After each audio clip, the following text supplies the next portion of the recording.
Let's talk about transition cues. Because if your students struggle to move between activities, you are definitely not alone. A good transition cue can save minutes every single lesson, and honestly, it makes the whole classroom feel calmer and more predictable. Here are the cues that work best in my classroom.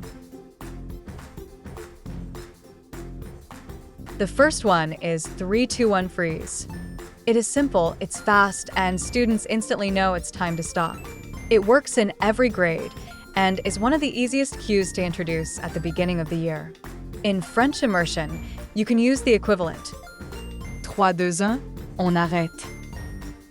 Next is a short music cue. Pick a 5-second chime or sound that always means the same thing. When students hear it, they automatically finish what they're doing and get ready for the next instruction.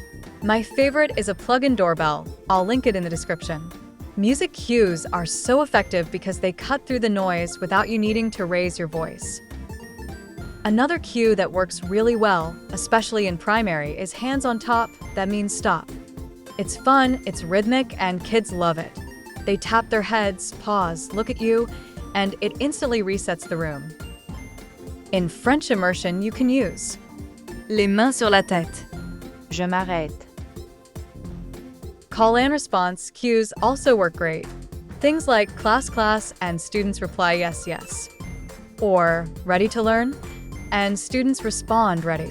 These keep transitions quick and interactive.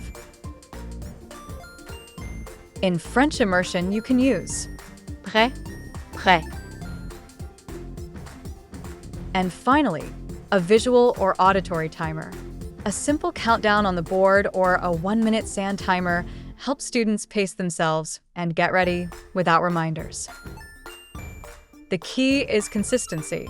Use the same cues every day so students know exactly what to do without you repeating directions 100 times. If you want more simple routines and teacher strategies you can use tomorrow, don't forget to subscribe to Blink Education.